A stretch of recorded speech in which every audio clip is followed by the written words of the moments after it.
guys, welcome to or back to my YouTube channel. If you've never seen my face before, my name is Lena Lucia and I'm back at you with another video. And today we're going to talk about how I edit my videos using iMovie. So this is going to be a long one, so take something to drink, get something to eat, take out your notepads and take notes. And I'm going to try to make it as fast as possible, but I also want to make it understandable. So it's going to be a long one, I just want to say that. I'm just going to give you an overview of what we're going to talk about. So first we're going to talk about how to basically upload and store and organize your footage. Then we're going to talk about the initial rough cut kind of thing. Then we're going to talk about creative edits, as I would like to call them. Then about the final look through and the exporting process and the thumbnail, and also about how to upload it onto YouTube. So without further ado, let's get right into the video. Okay, so once you've filmed all of your footage, it's obviously going to be on the SD card of your camera and you want to put it onto your hard drive. And I would definitely suggest getting a hard drive or maybe even an SSD, which is way faster for editing and also way safer. You should definitely consider kind of outsourcing it, because putting everything onto your MacBook and then dragging it off and back and to and from is just not really good for the MacBook itself, and it also just clogs up all of the storage. So definitely do consider getting like an external hard drive that you can edit from and that you can store all of your footage on. So what I do once I get all of my footage, I just create a folder within my hard drive, which is just the title of the new project, so that way I have everything in one spot. Then next I go onto iMovie, which I do through my hard drive, so I make sure that I'm editing on my hard drive and not on my computer. And I basically just create a new project and basically just name it, and then I put everything that I want to have on it as footage onto the timeline. And to do that, you just have to click Command E, which is import, and then you just have to wait a bit because it's definitely going to take some time for it to like render everything and have everything in place for you to edit. So just do that, leave it for a bit, take a break, and then come back to it. Okay, so now let's go on to the real fun stuff, which is the initial rough cut. And this is honestly, besides for maybe sorting your footage if it's like all over the place, which it's usually not because it's usually just like in timelines, rough cutting is honestly the most annoying part. And this is the part that takes roughly from like 2 to maybe 5-ish hours, depending on how long your video is, how just good you are at doing that already. So that's definitely the part that's most annoying, because you're basically cutting out everything that's unnecessary, every pause, every every mistake that you do, because filming is definitely not like a one-take thing. Like I just sat down for the third time starting this video because it's just, sometimes it's better, sometimes it's worse, but that's what you got post-production for.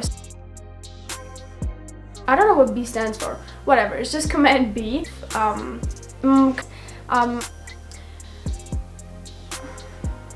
Then I also Apple just like it always.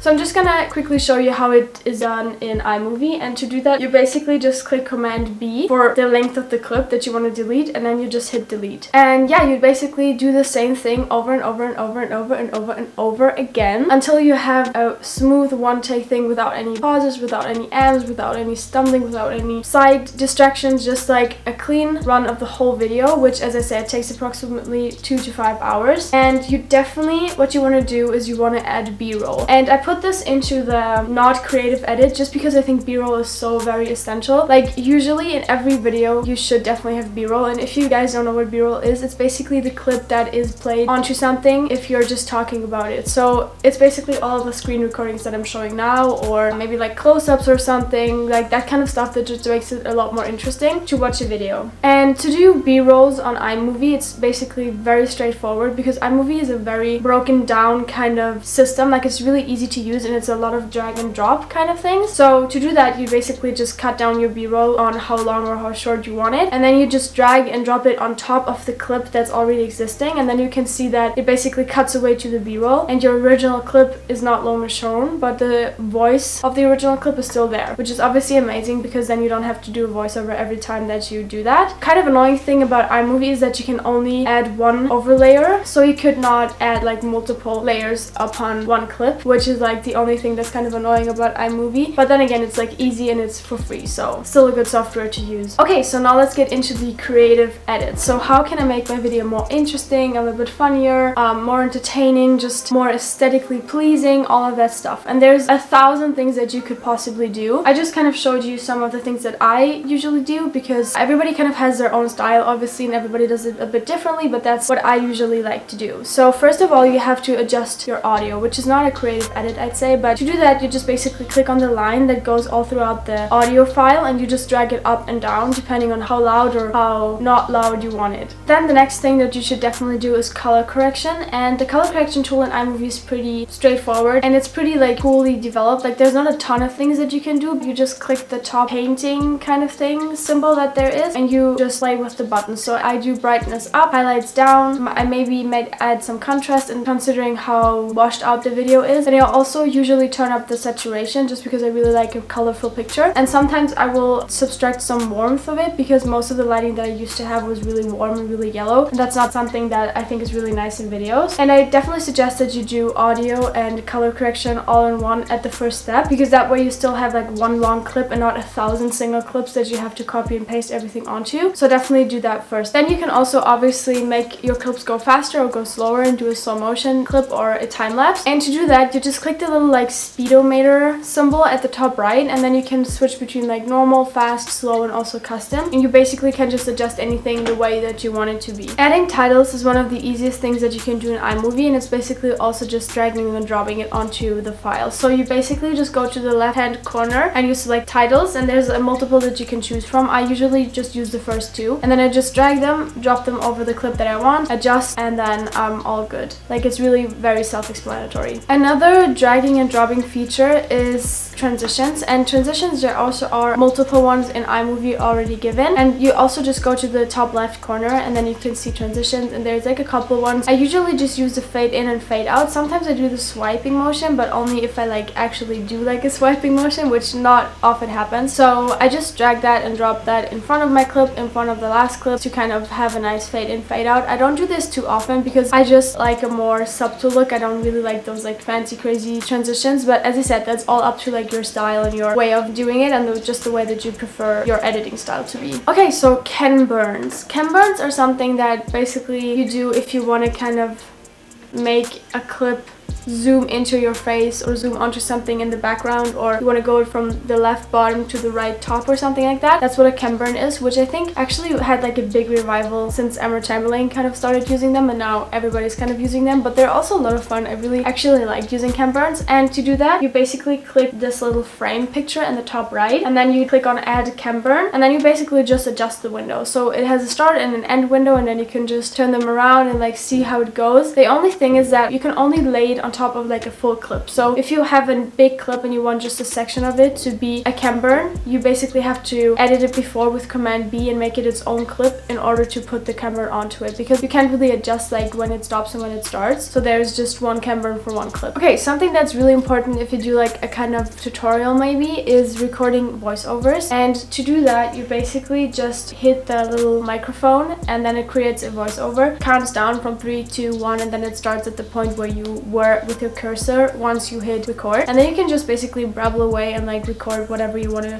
record. And then once you're done, you just gotta end it, and then you can actually edit it the same way that you can edit any video file. So you, with the same thing like Command B, you can just cut it down and kind of adjust it and make it go smoothly and run smoothly, so you can cut out anything that you said wrong or any pause or any ams, just like you did with the clips. Obviously, instead of adding b-roll, you could also just add pictures, and I gotta say I'm kind of unhappy that in iMovie you can only add one picture at a time. Like there's not multiple pictures that you can add onto a video file, because you can only add one layer on top of your original file. But to do that, you can just put your pictures, all of them that you want to be in your video, into an album, because iMovie basically automatically synchronizes itself with your photo album. So then you can just create an album called overlays or insert pictures or whatever, and then you can just drag and drop them from the left window onto your file. You could also just drag them from your downloads or something onto your file, and that's basically how you insert a picture. If you just add the picture on top of it, the video will again cut away just like it does with b-roll. But if you want to have the picture in the picture, you can again select this little frame tool and then select picture in picture. So then you will see that your picture is obviously in your video clip, and then you can just adjust it to any size that you want and make it bigger. And in order to have every picture be the same size at the same spot, basically you can click Command C, so obviously copy on the picture that you've adjusted to the place where you want it to be, and then you can click Command view, which basically copies the position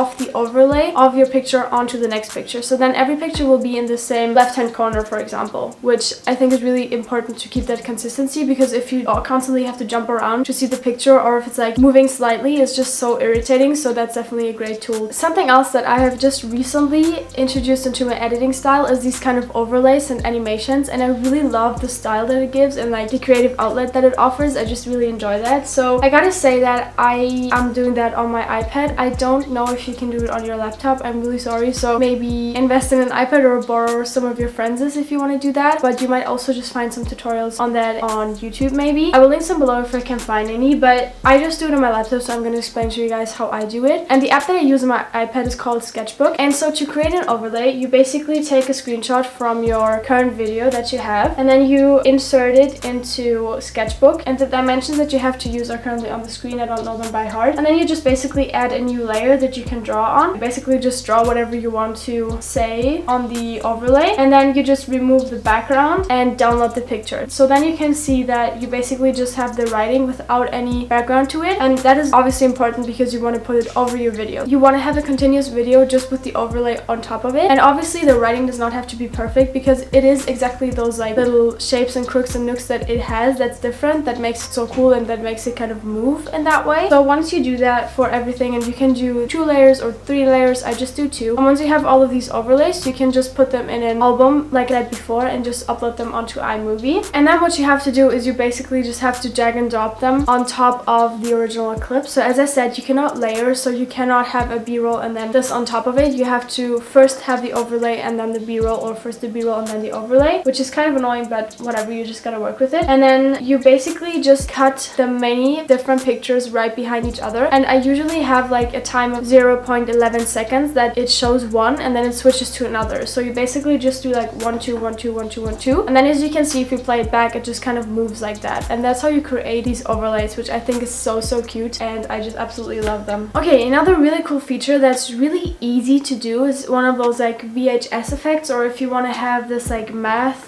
calculating overlay, and that's really easy to do because it's basically just a green screen. And I think that you probably know what a green screen is just from like movies and stuff. You basically just want to find a video on YouTube that just says VHS green screen or math calculating green screen, and then you basically just have to download it. And I just use whatever platform there is, but this is not really safe, and I've heard a lot of people who basically caught viruses over that, so please like don't call me on that. Just use whatever you feel comfortable with, or maybe you can also just screen record it if you really want to. And then again, you just have to download it and add it to an album, which for me is YouTube Essentials basically, so that way I always have them in one album. Again, you can just drag and drop them on top of your clip, press those 2 frames again, and then you have to select green screen. So then it basically cancels out the green screen and it only leaves white writing or something that basically is on there to be on top of your clip, which is how you make those VHS effects and all of that stuff. So it's really easy, and you just have to kind of download it once, and then you can just always use that. Okay, so lastly and probably most importantly, we're going to talk about music. And music is a really essential part of your video, especially if you're doing like some kind of montage, because then you can really add your music and kind of cut according to the music, which is really difficult, and I've only just been practicing that once or twice in one of my Greece vlogs. And usually you can just like play any music that you have under your video if it's just talking, but if it's montage and it doesn't have any audio, it's really important that the video music kind of fits nicely and that the video acts accordingly to the music. So I use Thematic to find my music, which is basically Epidemic Sound but for free. But if you don't want to register on that or just don't like to use it, there's also a couple of YouTube channels that basically just upload copyright free music, and one of them is called Audio Library, so you can also just click through that. And all you have to do basically for royalty free music is that you just have to reference to the music that you used in your video, which I think is absolutely a good thing to do, because then you can also just help the artist kind of grow and become more popular. So it's like a win-win situation really. Finding music can definitely take quite a long time, but if you just have like a couple of slow chill beats that you can just put under any talking video, that really makes it a lot easier. So I just have some albums, and I have like a couple of music clips that I like always kind of just enjoy to use and that I just know that I like. So basically you just have to download them, and then again, iMovie synchronizes with your iTunes, which is also really cool. So that way you can just basically go into the audio file and then just drag and drop everything under your video, which is, as I said, so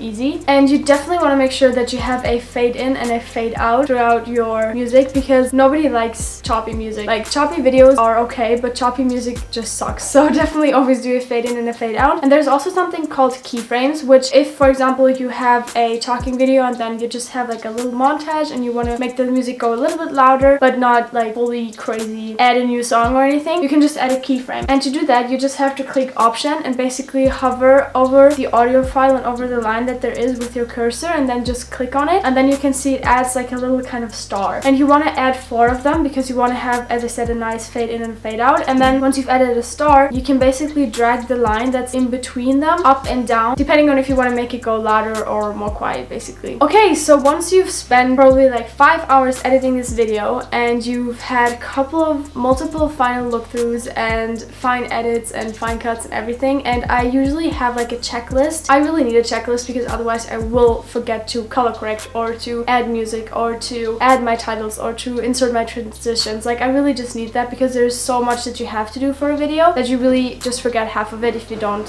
have something to check it off. So after you've done all of that, I suggest that you definitely have like a final look through where you check for spelling errors, where you check for music volume, where you check for your fade in and fade outs, and just make sure that everything is fine because you do not want to export it twice because that's just annoying. So definitely do a final look through. And then once you're sure you're completely done, you can basically just export it, which is on the button on the right hand top corner. And you just want to choose file and then set quality to custom, because then you can set it all the way up and it's like a good in between, as in not too bad of quality but also not too big a file. And then you just have to wait. And while you're waiting for your video to export, it's the perfect time to make your thumbnails. I do my thumbnails in Adobe Spark, and I basically just open Adobe Spark, then I use one of those templates and I just remove everything that I don't want and basically make it match my style. And then I just add all of the photos that I want onto it. I add some writing on it, I maybe add titles. Oftentimes the photos that I have are actually just screenshots out of my video, which makes it really easy because you can basically just screenshot it and then upload it onto Adobe Spark. And then sometimes I also export it and first draw on it on Sketchbook, but I don't do that often. So this is really just a very creative process and you can do whatever you really fancy and in whichever way you want to. Just kind of make sure that your thumbnails are maybe cohesive all throughout your channel, because that really is just a nice aesthetic that you're building towards, and it also has like a way of recognizing your channel, which is really important. And once you have your thumbnail and your video is fully exported, you can just upload it into YouTube. And to do that, you just click onto YouTube Studio, then click on create, upload video, select file, and then again you just have to wait. And during your waiting, you can do all of that title work, you can write your description, you can add your tags, you can insert your links, you can select your ads, you can select your end screen, your cards, obviously choose your thumbnail. And then once you've done all of that, you can basically publish it and earn the fruits of your work. Yeah, I think that's all I had to say on how to edit a video. I really do hope that this was organized and that you could follow what I was saying and that you can understand it and that you could maybe improve your editing style or maybe start editing that video that you always wanted to but never knew how to. And as I said, all of this is basically free, so I don't pay anything for the way that I edit. Obviously I paid for my MacBook, I paid for my hard drive, and now I paid for my iPad, but the softwares themselves are all totally free. So just let nothing hold you back and just start editing, just start having fun, just start experimenting. And it's definitely gonna suck in the beginning. That's just the way it is, because it's like so much new stuff to learn and it's so overwhelming. And every time I start a new video, I'm so overwhelmed by the fact that I have to cut it down to like a 20-minute video if I have like 3 hours of footage or whatever, or just have to sort